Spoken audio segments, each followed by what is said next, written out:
찬양 감사합니다. 자, 여러분 옆에 계신 분들과 한번 반갑게 인사하겠습니다. 반갑습니다. 잘 오셨습니다. 네, 다시 한번 인사하겠습니다. 여러분 잘하고 계십니다. 이렇게 인사하겠습니다. 예수님 믿기 때문에 잘하고 계십니다. 잘하고 계십니다. 네, 네, 감사합니다. 네, 여러분 예수님 믿는 거 후회하신 적 있으십니까?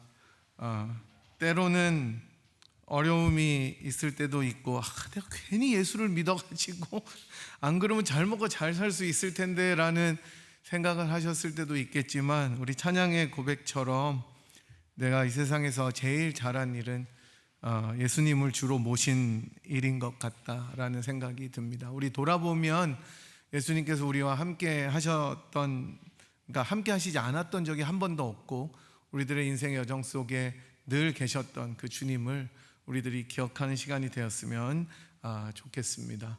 그래서 그런 여러분들이 또 함께 할 수 있어서 너무 감사하고 또 고맙습니다. 이제 오늘 아침에 저희 여기 좀 달라진 거 못 느끼셨어요? 에어컨을 안 틀었잖아요. 여러분, 이 시간이 벌써 이렇습니다. 이제 아침 저녁으로 꽤 날이 선선하고요. 오늘 아침에 나오는데 왜 이렇게 썰렁하지? 막 이런 느낌이 들 정도로 이제는 스산합니다. 9월이 되면 이제 가을이 찾아오는데, 아직까지 긴팔을 입고 다니기는 조금 덥지만 그래도 아침 저녁으로 선선한 바람이 불어와서 산책하기도 참 좋고 좋은 날씨 같습니다. 가을이 깊어갈수록 우리도 하나님의 은혜와 또 말씀에 깊이 침잠하는 시간을 가졌으면 좋겠는데, 우리가 가을마다 항상 떠올리는 그 유명한 김현승 시인의 가을에는 뭐죠? 가을에는 뭐 하게 하소서? 많이 먹게 하소서 아니고 가을에는 기도하게 하소서라는 그 시처럼 절대자이신 주님 앞에 홀로 서서 교제하고 기도 제목들을 아뢰는 시간이 있었으면 좋겠습니다. 지난주에 저희들은 믿음의 여정 누가복음 강의 40번째 시간으로 참된 소유와 염려라는 제목으로 말씀을 살펴보았는데요. 어리석은 부자의 비유와 그 배경을 살펴보면서 자신에게만 집중하는 포커스를 두는 삶이 아니라 하나님께 부요한 삶을 살아야 된다라고 말씀을 드렸습니다. 자기에게는 가장 가난하셨지만 진정한 부요함을 우리들에게 주셨던 예수님을 기억하면서 우리들의 염려를 주님 앞에 맡겨야 되는 삶을 살자, 이렇게 도전했습니다. 이제 오늘은 누가복음 강의 믿음의 여정 41번째 시간으로 늘 떠날 준비, 늘 맞을 준비라는 제목으로 말씀을 전하겠습니다. 오늘 말씀을 통해서 우리들의 진정한 소망은 어디에 있고, 또 우리가 이 땅에서 정말 준비하고 살아야 되는 것은 무엇인지 한번 생각해 보는 시간을 가졌으면 좋겠습니다.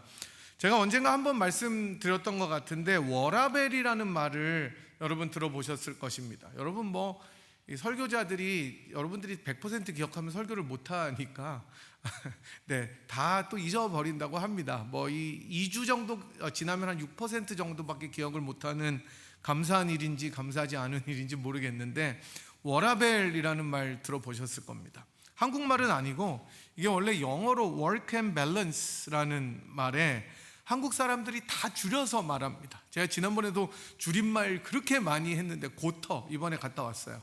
고속터미널 고터. 근데 또 그게 잘 말이 안 돼서 고토라 그랬더니 또 엄청 까이더라고요. 고터, 고속터미널. 그래서 work and life balance를 줄여서 앞에 글자만 해서 워라벨 이렇게 이야기를 합니다. 일과 삶의 균형이다, 이런 뜻이죠. 그러니까 일도 하지만 삶을 누리는 것도 중요하기 때문에 이게 균형이 맞아야 된다, 이런 뜻입니다. 특별히 워라벨은 요즘 MZ세대라고 불리는 젊은 세대들의 가치관을 반영한다고 합니다. 여러분이 MZ세대라는 말도 사실은 우리나라에만 있는 말입니다. 미국이나 다른 나라에서는 사용하지 않고 대한민국 언론이 만들어낸 굉장히 특이한 말입니다. MZ는 뭐냐면 밀레니엄 세대. 원래 1990년대, 제가 이제 그 90년대 때 대학생이었는데 여러분들은 훨씬 어른이셨겠죠. 근데 그때 저희들 보러 X세대라고 그랬습니다. 정의할 수 없는 세대. 그 뒤에 있는 세대가 Y세대. 그 다음에 2000년대 들어오면서 밀레니엄 세대가 왔어요. 2000년대니까. 그리고 그 밀레니엄 세대 때 다음에 나오는 세대가 X, Y 다음에 뭐겠어요? Z 세대예요. Z 세대. 그래서 그 두 개를 합쳐서 MZ 세대라고 합니다. 그래서 범위가 너무 넓어서 사실 10대 중반에서부터 40대 초반까지도 MZ 세대에 포함된다고 합니다. 우리가 MZ라고 하면 다 20대 정도로 생각을 하지만 40대 초반까지도 일컫는다고 합니다. 어쨌든 비교적 젊은 세대입니다. 이 대한민국에서만 이 용어를 사용하는데, 어쨌든 동서고금을 막론하고 이전 세대와 현재 젊은 세대들 간의 이 가치관과 문화와 인식의 차이는 뚜렷하게 존재합니다. 세대 차이, 세대 갈등이라고도 이야기를 합니다. 저희들의 부모님 세대는 저희들 이해하기 어려우셨을 것이지만, 또 조부모님들 세대는 부모님 세대를 보면서 혀를 차고 이해하지 못했을 것입니다. 우리가 흔히 잘 아는 말로 몇천 년 전에 이집트 벽화에 써 있는 것처럼 요즘 것들은 버르장머리가 없다라는 글자가 써 있었다고 저기 말을 하니, 이 세대의 차이들은 언제나 존재하는 것일 것입니다. 조금 전에 말씀드렸던 MZ 세대들을 포함해서 비교적 젊은 세대가 가지고 있는 중요한 가치 중에 하나가 워라벨입니다. Work and Life Balance입니다. 그래서 이전 세대처럼 이 아이들은 죽어라고 일만 하지는 않습니다. 여러분들을 포함해서 지금 기성세대들은 한국에 사셨든지 아니면 이민을 오셨든지, 특별히 이민을 오셨다면 정말 열심히 살았습니다. 지금도 열심히 사십니다. 그 열심히 산다는 말에는 어떤 것이 포함되어 있느냐 하면, 내가 쓸 거 쓰지 않는다, 안 쓴다, 일단 이게 포함이 되어 있어요. 열심히 사는데 뭘 쓰면 열심히 사는 게 아니에요. 뭔가 아껴야 돼요. 아끼고 절약하고 허리띠를 졸라매고 저축하고, 심지어 내가 필요하다고 생각되는 것들이 있을지라도 구매할 필요가 없다고 생각하면 절대로 사지 않는 것이 포함이 됩니다. 그렇게 모았던 돈으로 미래를 준비하고 자녀들과 가정을 부양하고 그렇게 위해서 모았던 것입니다. 아마 많은 분들이 여러분들 가운데서도 지금도 그러실 것입니다. 한때 TV에서 그런 이야기가 나오더라고요. 충동 구매를 안 하려면 72시간 정도를 생각해보라. 거의 안 산대요. 뭐가 이렇게 딱 땡기잖아요. 그분이 오시잖아요. 지름신이 질른다. 이 지름신이 오신다. 그리고 이제 물건을 사기 위해서 지름신이 오셨을 때 바로 딱 사지 말고 72시간 정도를 버티면 90% 이상을 안 산다는 겁니다. 그게 이제 근데 우리들은 그게 최적화가 되어 있어요. 72시간이 아니라 그냥 굳센 의지로 안 삽니다. 많은 분들이 지금도 그렇게 사십니다. 하지만 세대가 바뀌면서 일과 삶의 균형에 대해서 관심이 가는 시절이 찾아오게 된 거예요. 너무 일만 하지 말고 삶을 인조이해라, 삶을 영위해라, 이것이 가치로 등장하게 된 것입니다. 그렇게 소처럼 매번 밥만 갈지 말고 묵직하게 벌기만 하지 말고 그 번 것으로 자기 삶의 현재에 투자하라는 가치들이 생겨나게 된 것입니다. 그래서 당장의 소비와 명품에 더 큰 지출을 하고 큰 가치로 자리 잡은 것 가운데 하나가 뭐냐면 여행과 외식이 되었습니다. 그래서 요즘 MZ 세대들 인터뷰를 들어보거나 다큐멘터리를 보면 요즘에 진짜 명품 소비가 엄청나게 올라갔습니다. 우리들은 이름도 들어보지 못한 것들을 막 사요. 그리고 여행을 가기 위해서 돈을 모아요. 그리고 외식도 맛있는 것을 합니다. 특별히 더. 우리들 역시 이런 흐름에 어느 정도는 이해를 하고 편승하기도 합니다. 물론 특별히 젊은 세대가 이런 가치와 마음을 가지게 되고 또 이렇게 마음을 먹은 것은 특별히 한국의 경우에 대한민국의 현실이 너무 척박하기 때문이기도 한 것 같아요. 아무리 돈을 벌어도 자기 집 마련하는 게 impossible합니다. 집을 마련을 못해요. 집이 없어요. 심지어 교수로 나간 제 친구 목사님들도 집이 없어요. 집 마련하기가 수도권에서는 불가능합니다. 그 다음에 또 아이들을 낳게 되면 사교육 비용이 엄청나게 높으니까 결혼은 꿈도 꾸지 못합니다. 어느 다큐멘터리에 나와서 보니까 그 아이들을 낳아서 키우는데 대치동 있잖아요. 한국에 대치동에 학원가들이 많잖아요. 그 잘 사는 사람들만 쫙 사는데 어떤 다른 아이들을 인터뷰를 했더니 다시 태어나야 저 아이들을 이길 수 있어요. 이렇게 이야기합니다. 태어날 때부터 존재가 다른 거예요. 이 양극화가 엄청나게 큽니다. 취직도 어렵고 수도권에 사람이 몰려서 지방이 완전히 비어버리는 공허함처럼 사회구조가 나빠지기 때문에 현재를 차라리 즐기자라고 이야기를 합니다. 이런 어려움들이 가치관 자체를 바꿔버리는 거예요. 되게 비참하죠. 어차피 안 되는 거 지금이라도 쓰자, 이런 마음일 수 있는 겁니다. 잘 사는 사람들은 계속 더 잘 살고 가난한 사람들은 더 가난하게 되는 악순환이 계속되고 있습니다. 미국도 정도의 차이만 있지 비슷합니다. 그런데 잘 먹고 잘 살아서 부족함이 없는 사람들이나 아니면 그렇지 않고 늘 힘들고 부족한 사람들이 공통적으로 집중하게 되는 것이 바로 지금입니다. 지금, 현재입니다. 현재. 사실 세대 차이가 존재한다고 해도, 그래서 가치관들이 달라진다고 해도 공통적인 것은 내가 이 땅에서 살아가는 삶을 훨씬 더 중요하게 생각한다는 것입니다.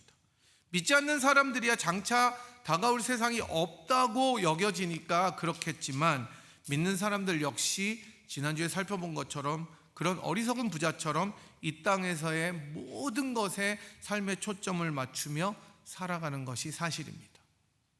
이게 문제라는 것입니다. 오늘 말씀은 바로 이 현재에만 집중하는 것이 얼마나 위험한지에 대한 경고를 담고 있는 말씀입니다. 본문은 소유하는 것과 염려하는 것 다음에 나오는 본문입니다.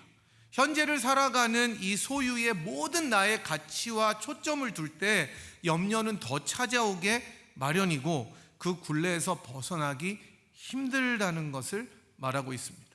그래서 예수님께서는 오늘 바로 윗절인 34절에서 이렇게 말씀합니다. 너희 보물 있는 곳에 너희 마음도 있다.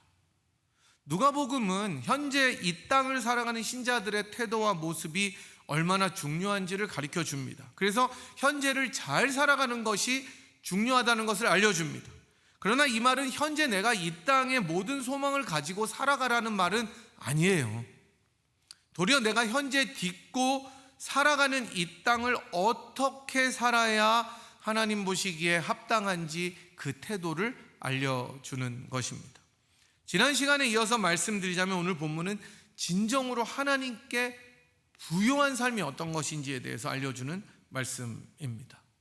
그래서 35절부터 보면 35절은 허리에 띠를 띠고 등불을 켜고 서 있으라 이렇게 시작합니다. 사실 우리들에게는 왜 허리에 띠를 띠고 서 있는지 참 이해가 안 될 수 있지만, 이 모습이 어색하고 이상할 수 있지만 예수님 당시를 살아가던 청중들에게는 굉장히 익숙한 태도와 모습이었습니다. 바로 출애굽 당시의 복장과 태도가 이것이었기 때문이었죠. 출애굽기 12장에서 여호와 하나님께서는 이스라엘 백성에게 유월절 어린 양을 먹는 규례들을 쭉 말씀하시면서 11절에서 이렇게 말씀하십니다. 너희는 그것을 이렇게 먹을지니 허리에 띠를 띠고 신을 신고 손에 지팡이를 잡고 급히 먹으라. 이것이 여호와의 유월절이니라. 이렇게 말씀하십니다. 언제든지 애굽을 떠날 준비를 하고 먹으라는 겁니다. 띠를 띠고, 그죠? 이 옷이 흘러내리지 않게 띠를 띠고 신도 신고 ready to go예요. 지팡이도 짚고 급하게 먹으라는 거예요. 애굽에 사는 날들처럼 여유 있게 앉아서 와인도 한잔하고 이 얘기 저 얘기도 나누고 서로 이렇게 먹여주기도 하고 교제하면서 먹지 말고 급하게 막 떠날 준비를 하면서 먹으라는 것입니다. 여유를 부릴 틈이 없어요. 왜냐하면 이제 곧 애굽을 나가야 되기 때문인 거죠. 따라서 35절은 이러한 출애굽의 이미지를 사용해서 이 땅을 살아가야 하는 신자들의 자세를 알려주고 있습니다. 늘 뭐예요? 떠날 준비를 하라는 겁니다. 애국과 같은 이 땅에 더 이상 소망을 두지 말고 앉아서 여유 있게 와인도 한잔하고 떡을 떼는 것이 아니라 허리에 띠를 띠고 등불을 켜고 서서 신발을 신고 언제든지 이 땅을 떠날 준비를 하고 살아라라고 본문은 말씀하고 있는 것입니다. 그것이 신자들의 자세라는 거예요. 이 땅을 살 때 그런 자세로 살라는 거예요. 오늘 주님이 부르시면 주님 내가 바로 갈게요 라고 말하고 대답하고 떠날 수 있도록 살아가라는 것입니다. 준비하라는 것입니다. 이어서 나오는 말씀은 무엇을 준비하는지에 대해서 알려줍니다. 바로 주인이 혼인집에서 문을 두드리면 열어주기를 준비하라는 것입니다. 여러분이 잘 아다시피 이 뜻은 예수님께서 이 땅에 다시 오실 때 맞을 준비를 하라는 거죠. 이 땅을 떠나서 주인을 맞을 준비를 하라는 것입니다. 사실 이 짧은 2절 안에 이 땅을 살아야 되는 신자들의 모습을 얼마나 명확하게 그려주는지를 알 수가 있습니다. 띠를 띠고 등불을 켜고 서 있는 준비는 주인이 오실 것을 인식하면서 살아가는 삶을 의미합니다. 그분이 오면 언제든지 문을 열어줄 준비가 되어 있는 그런 삶을 말합니다. 여기서 우리가 알 수 있는 첫 번째 중요한 원리는 뭐냐면 주님은 반드시 오신다는 거예요. 본문에 꼭 주인이 온다 안 온다 이런 말은 나와 있지 않지만 읽어보시면 주인은 틀림없이 오십니다. 그 시간을 모를 뿐이에요. 저를 포함해서 많은 그리스도인들이, 특별히 이 현재를 살아가는 그리스도인들은 예수님께서 정말 이 땅에 오시는지에 대해서 그렇게 굳게 소망을 붙잡고 있지 않는 것 같습니다. 왜냐하면 지금 이 땅에 좋은 게 너무 많아요. 재밌는 게 너무 많아요. 안 해본 게 너무 많아요. 이 땅에서 살아갈수록 세상은 더 좋아지잖아요. 더 좋은 것들이 넘쳐나잖아요. 내가 안 해보고 경험하지 못한 것들이 훨씬 더 많아지잖아요. 그리고 그거를 한 사람들이 나에게 쉐어하잖아요. 이거 한번 해보세요. 제가 지난주에 한국 갔다 와서 비몽사몽간에 시차적응을 하고 있을 무렵에 페이스북을 보니까 제가 아는 어떤 형님이 아이슬란드를 휴가로 다녀오셨더라고요. 진짜 추우니까 여름에 갈만하다고. 그러면서 마지막에 딱 그 멘트를 썼는데 평생에 한 번은 아이슬란드. 와, 근데 한국 괜히 갔다 왔나? 막 이 생각이 드는 거예요. 좋은 게 너무 많아요. 즐거운 게 너무 많아요. 이 땅에서 살아갈수록 누리고 해야 될 좋은 것들이 진짜 많아요. 그래서 좀 더 살기 좋은 곳에 살려는 마음에서 한국에선 천당 다음에 분당이 있다고 하고요. 멕시코 캔쿤에는 뭐라고 슬로건이 써 있냐면 이곳이 천국과 가장 가까운 곳이다. The closest place from the heaven. 이렇게 써 있다고 합니다. 이 땅에 정을 붙이고 살다 보면 예수님이 오시는 게 그렇게 기다려지지 않습니다. 별로 반갑지 않아요. 다음에 오셔도 돼요. 좀 천천히 오셔도 괜찮아요. 내가 좀 더 할 거 재밌는 거 다 누리고 그때쯤 기력이 떨어지면 오셨으면 좋겠다라고 생각하는 것이 어쩌면 우리들의 마음속에 있는 생각일 수가 있습니다. 그만큼 우리 삶이 평화다는 것은 위기일 수도 있다는 것입니다.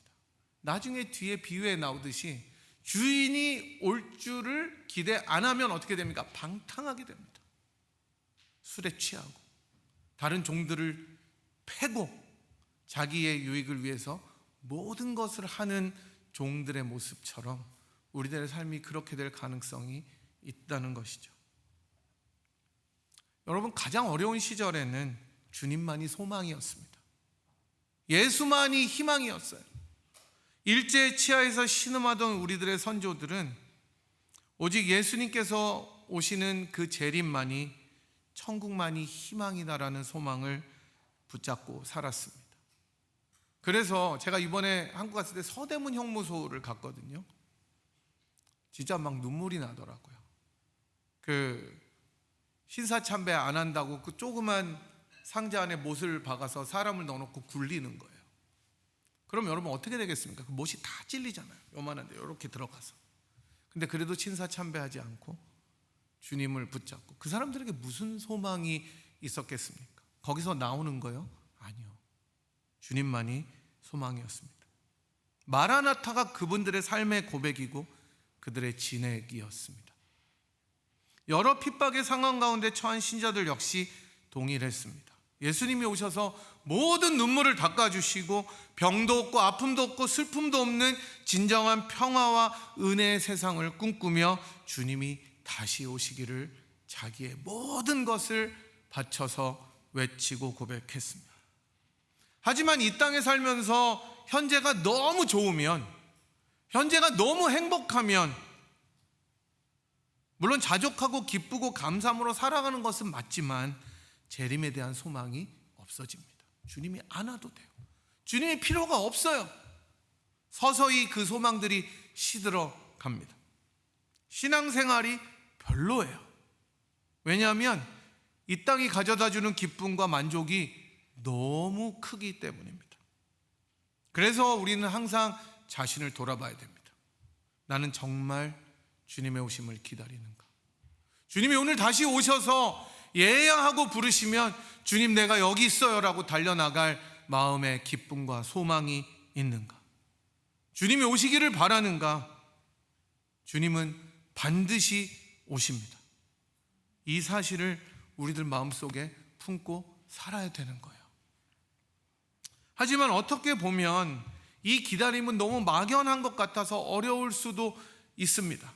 사실 어려워요. 누가의 청중들도 그랬을 수 있습니다. 우리보다 더 심했을 겁니다. 왜냐하면 주님이 분명히 금방 내가 오겠다고, 곧 오겠다고, immediately 오시겠다고 이야기하셨는데 안 오시는 거예요. 하지만 주님은 반드시 오십니다. 그래서 신자들은 반드시 그 오실 주님께 문을 열어드릴 준비를 하고 있어야 된다고 본문은 이야기합니다. 38절에 나오는 것처럼 2경이나 3경에 오실 수도 있는데, 이게 만약에 로마의 시간대라면, 누가가 로마의 시간대를 사용해서 썼다면 밤 9시에서 12시, 12시에서 새벽 3시까지를 이야기한다고 합니다. 하지만 유대 시간을 사용했다면 밤 10시에서 2시, 새벽 2시에서 6시, 더 폭이 넓죠. 대부분의 학자들이 누가는 유대 시간을 사용했다고 하니까 거의 밤을 다 새는 것을 말합니다. 그때 오는 거예요. 여러분, 군대에서 보초 쓸 때 제일 힘든 게 2시, 4시예요. 그래서 누가 잘못하면 2시에서 4시 보초를 세워요. 왜냐하면 보초 쓰기 전에 1시간 준비하고 갔다 와서 1시간 정리하면 아침이 되고 저녁이 되고 아침이 되는 거죠. 그러면 잠 한 잠도 못 자요. 2시, 4시 보초는 거의. 그러니까 그게 벌이에요. 그래서 제가 군대에 있을 때 그 후임을 너무 괴롭히고 악하게 한 병사가 하나 있었는데 2시, 4시 말뚝으로 2달을 세웠더니 애가 거의 쓰러지더라고요. 그게 벌이에요. 근데 주인이 언제 올지 모르니까 밤을 새야 되는 거예요. 물론 어쩌다 졸 수도 있을 것입니다. 주인이 언제 올지 모르기 때문이에요. 지금이야 전화기도 있고 카톡이 있으니까 모든 것이 발달해서 내가 언제쯤 온다 ETA 줄 수 있지만 예수님 당시는 알 수도 없었습니다. 왕쯤 돼야 전령이 오는 거였습니다. 그러니 기다려야 되는 거였어요. 언제 주인이 올지 모르고 계속 기다리는 거예요. 이제 주님께서는 그렇게 준비하고 기다렸다가 마침내 문을 열어주는 종들의 복이 어떤 것인지에 대해서 말씀하고 계십니다. 37절과 38절인데 저희가 같이 한번 37절, 38절 읽어보겠습니다. 주인이 와서 깨어있는 것을 보면 그 종들은 복이 있으리로다. 내가 진실로 너에게 이르노니 주인이 띠를 띠고 그 종들을 자리에 앉히고 나와 수종 들리라. 주인이 혹 2경에나 혹 3경에 이르러서도 종들이 그같이 하고 있는 것을 보면 그 종들은 복이 있으리로다. 아멘. 오늘 본문의 초점은 준비됨도 있지만 더불어서 기다림에도 있습니다. 주인이 왔을 때 맞이하는 것의 중요성을 말하기 때문입니다. 특별히 저는 본문을 볼 때마다 37절에서 딱 스탑하게 되는데요. 말씀드린 것처럼 거의 모든 경우에 주인을 기다려서 문을 열어주는 종은 자기의 일을 당연하게 하는 것입니다. 그게 종이 해야 될 일이에요. 그죠? 종은 뭐 해야 돼요? 주인이 올 때까지 기다렸다가 문을 열어줘야 됩니다. 그게 의무이고 감당해야 될 몫입니다. 그런데 37절을 보니까 놀랍게도 주인을 맞이한 종들을 위해서 주인이 띠를 띠고 종들을 자리에 앉히고 나와서 수종을 든다고 이야기를 합니다. 이게 무슨 일입니까, 여러분? 본래 주인은 어떻게 해야 됩니까? 늦게 돌아왔으니까 종들이 떠오는 물로 발도 씻고 마사지도 좀 받고 옷도 편한 곳으로 가져오게 해서 갈아입고 배고프면 밥도 좀 먹고 잠자리에 편히 들어야 되는 것이 주인입니다. 그게 주인이 할 일이에요. 그냥 주인이니까. 종들은 어떻게 합니까? 주인이 모든 것을 다 한 다음에 쉬어야 되는 겁니다. 혹은 쉬지 못하고 보초를 설 수도 있습니다. 근데 완전히 반대의 일이 일어나요. 당연히 자신들의 의무를 다해야 될 종들이 주인의 섬김을 받는 겁니다. 여러분, 주인도 피곤할 거 아니에요. 혼인잔치 갔다 와서 그렇게 진짜 여러분 1등석 타고 와도 힘들 거예요. 비행기는 16시간 이렇게 가면. 근데 주인이 섬겨주는 것입니다. 주인이 종이 된 거예요. 주인이 띠를 띠고 종들을 수종듭니다. 이게 바로 신실하게 기다리고 주인을 맞이했던 자들이 누리는 복인 겁니다. 주인의 위치에 서게 되는 겁니다. 이 땅에 소망을 두지 않고 주님의 오심을 기다리고 신실하게 주님을 맞이하려고 준비하는 자들에게 주어지는 복은 바로 주인과 함께, 아니 자기가 주인이 되는 반전의 역사를 맛보게 된다는 것입니다. 고대 사회에서는 상상조차 할 수가 없는 일입니다. 지금은 평등하니까 뭐 괜찮겠지라고 이야기하지만 고대에서는 있을 수가 없는 일이에요. 여러분, 미국에서 가장 돈이 많다고 하는 사람 중에 하나인 워렌 버핏이라는 분이 계십니다. 이 사람과 식사하는 이벤트를 어느 단체에서 만들었는데 경매에 붙여요. 얼마에 식사할 건가. 그래서 돈을 제일 많이 지불하는 사람에게 기회가 돌아갑니다. 이 사람이랑 런치 한 끼. 진짜 황당하지 않습니까? 런치 한 끼 먹으려고 돈을 내야 돼요. 지가 사주는 것도 아니야. 돈이 제일 많은데.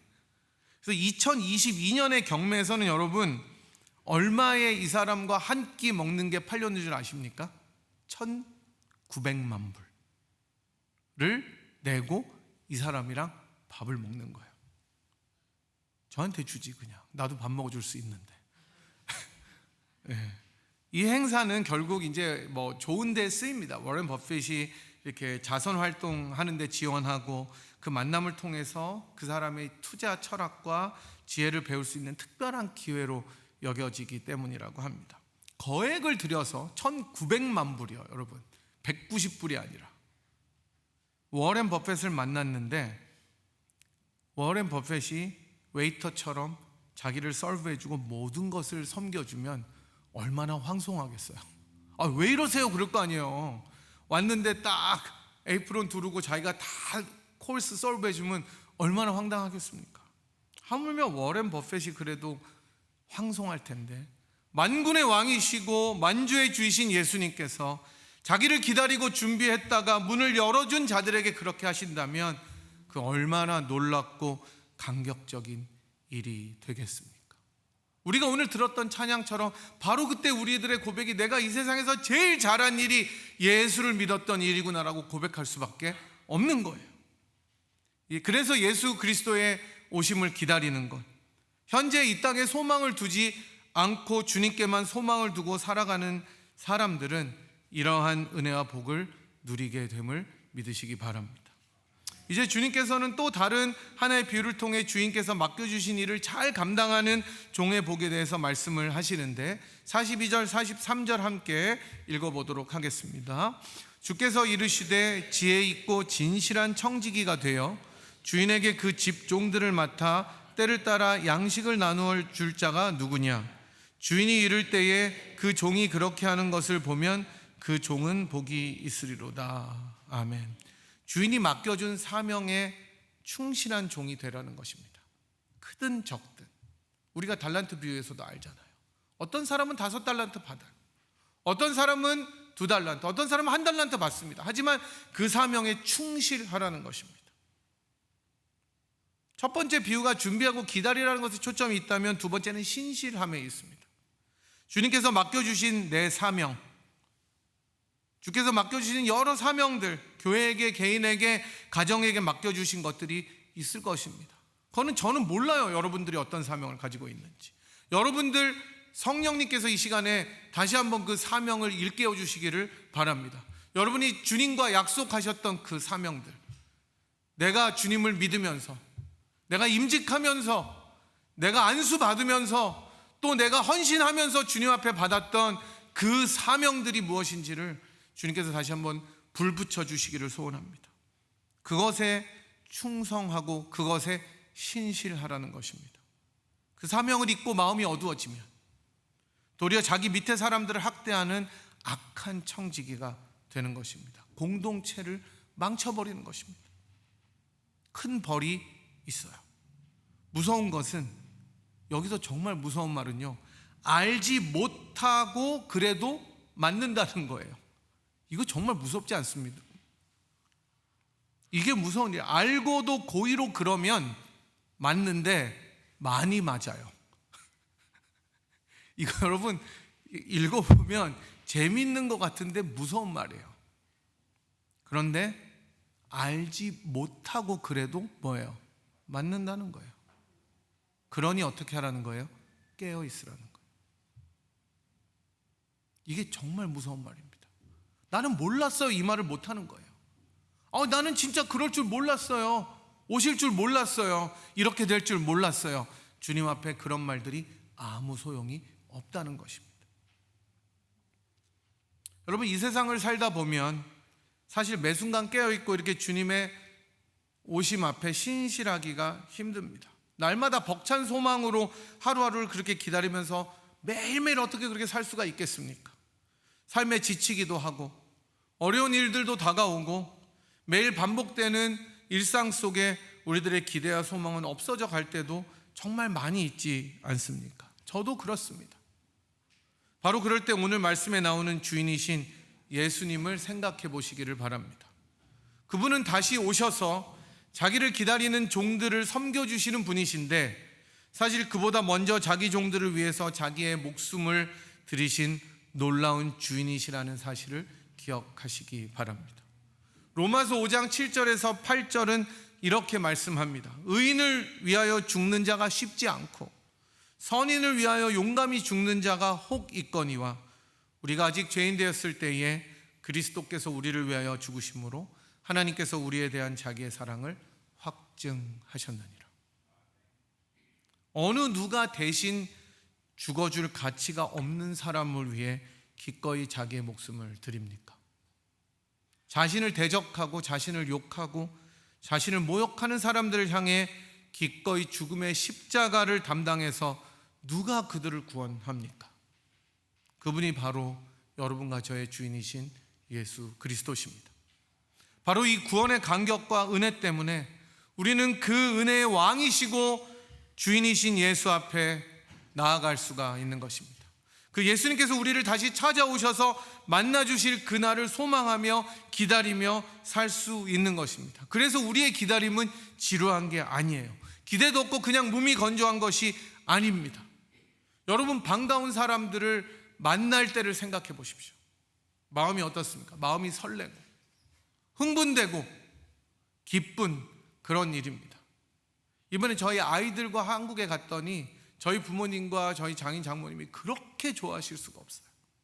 보고 났더니 더 눈에 밟혀서 눈에 삼삼하다고 그러시더라고요. 설레는 거예요. 보고 싶었으니까. 그 기다림이 여러분 막 짜증나고 지루한 것이었겠습니까? 아닙니다. 즐거운 거예요. 여러분들도 다 손자 손녀 있으니까 찾아온다 그러면 저 왼수들이 떠오는구나, 이런 사람들 어디 있습니까? 오지 말아야 되는데 그렇지 않잖아요. 정말 기다려지고 이쁘고 이 아름다운 아이들을 내가 보고 싶구나라고 생각하지, 그래서 기다려지는 거지. 자녀들과의 만남이 기다려지는 것 아닙니까? 마찬가지로 주님을 사랑하면, 주님의 은혜에 더 깊이 잠기면 주님을 기다리게 됩니다. 그리스도 구속의 은혜에 대한 감사의 반응이고 기쁨과 소망의 기다림이 되는 것입니다. 이 세상이 선사하는 것과는 완전히 다른 것입니다. 사랑하는 여러분, 우리들의 소망이 어디 있는지 돌아보십시오. 우리는 무엇을 위해 살아가고 있는지, 어디를 향해 가고 있는지 우리들의 인생의 목적을 다시 한번 점검해 보십시오. 복음송의 가사처럼 죄 많은 이 세상이 내 집 아니다라고 고백해야 됩니다. 이 땅에 발을 딛고 살지만 이 세상에 속하지 않는다는 너무나 유명한 문구처럼 우리는 나그네로 이 땅을 살아가야 됩니다. 왜냐하면 주인이 곧 오시기 때문입니다. 허리에 띠를 띠고 등불을 켜고 신발을 신고 서 있어야 합니다. 늘 떠날 준비를 하고 살아야 되고 늘 주님을 맞을 준비를 하고 살아야 합니다. 그래야 주님이 오실 때 맞을 수 있습니다. 그 주인이신 예수님은 다른 주인들과 달리 우리들에게 모든 것을 다 내어주시고 앞으로 내어주실 좋은 분이십니다. 내 인생 가운데 험한 인생길 가운데도 함께 하셨지만 이제 다시 오셔서 우리를 맞으실 그때에는, 우리가 공중에서 주님의 얼굴을 배울 그때에는 우리들의 눈물을 닦아주시면서 귀하게 우리들을 수종드실 멋진 주님이 예수 그리스도이십니다. 우리의 모든 고백이 마라나타가 되었으면 좋겠습니다. 이런 믿음으로 이 세상을 살아가고 주님 오심을 준비하는 여러분과 제가 되기를 간절히 소망합니다. 하시면서 한번 기도하도록 하겠습니다. 우리들의 소망이 정말 무엇인지 다시 한번 깊이 생각해 봤으면 좋겠습니다. 우리가 이 땅에 가치를 두고 살아가는 것이 우리들의 명예나 즐거움이나 심지어 우리의 가정이나 우리들의 재물이라면 우리가 방금 찬양한 것처럼 세상의 모든 믿던 것이 끊어질 그날이 찾아오게 됩니다. 주님만이 우리 몸의 소망, 우리 영혼의 소망 되어 주시옵소서. 주님이 우리들의 참된 소망이 되어 주시고 주님이 오실 그날을 기대하며 살아가는 우리들의 인생과 가정이 되게 하여 주시옵시고, 정말로 구주의 의를 힘입어 하나님 앞에 그 서는 날에 주님을 맞이하는 저희들이 되게 인도하여 주시옵소서. 우리들을 돌아보고 또 회개할 것이 있다면 회개하고 주님이 우리들의 참된 소망이 되게 해달라는 기도, 그런 삶을 살게 해달라는 기도 주님 앞에 간절한 마음으로 주여 한번 부르고 힘차게 주님 앞에 통성으로 기도하도록 하겠습니다. 하나님, 우리가 살아가는 이 땅에는 어떻게 보면 우리 주님께서 주시는 기쁨보다 더 즐거운 것처럼 보이는 것들도 많이 있고 누려야 될 것들도 많이 있고 또 눈에 보이는 아름다운 것들도 너무나 많이 있는 것들을 저희들이 고백하게 됩니다. 하지만 하나님, 그러한 모든 것들이 주님이 다시 오실 때에 이 땅에서 사라질 것임을 저희들이 기억하면서 그 모든 것들을 감사하며 살아갈 수 있지만 그것에 우리들의 진정한 소망을 두지 아니하고 살아계신 그리스도 예수님 앞에 우리들의 참된 소망을 두는 인생이 되도록 은혜를 베풀어 주시기를 기도합니다. 정말로 우리들을 위하여 자기의 목숨을 내어주시고 이 땅에 다시 오실 때 자기를 기다렸다 문을 열어준 신실한 종들에게 도리어 수종 드시는 예수 그리스도의 아름다운 모습을 기억하면서 저희가 주님과 함께 다스릴 그 나라의 영광을 기억하며 살아가는 인생들이 되도록 인도하여 주시옵시고, 날마다 인생 속에 주님을 기다리며 마라나타 아멘 주 예수에 오시옵소서라고 하는 고백이 우리들의 삶과 인생의 고백이 되는 삶을 살 수 있도록 저희들의 모든 인생을 주관하여 주시고 저희들의 가정이 그런 가정이 되고 그런 교회가 되도록 은총을 내려 주시옵소서. 지금은 우리들의 참 소망, 참 반석이 되어 주시고 우리 모두를 위하여 자기 목숨을 기꺼이 내어주신 우리 구주 예수 그리스도의 무한하신 은혜와 그 아들을 아끼지 아니하시고 우리 모두를 위하여 내어주신 하나님 아버지의 극진하신 사랑하심과 성령 하나님의 위로 교통 충만하심이 우리 몸의 참된 소망, 굳건한 반석이신 예수 그리스도만을 소망으로 붙잡고 이 험한 세상을 살아가기로 결단하고 돌아가는 이 자리에 함께한 주의 백성들 한 분 한 분 머리머리 위에와 사랑하는 분야의 제단 위에 지금부터 영원토록 함께 하시기를 간절히 축원하옵나이다. 아멘.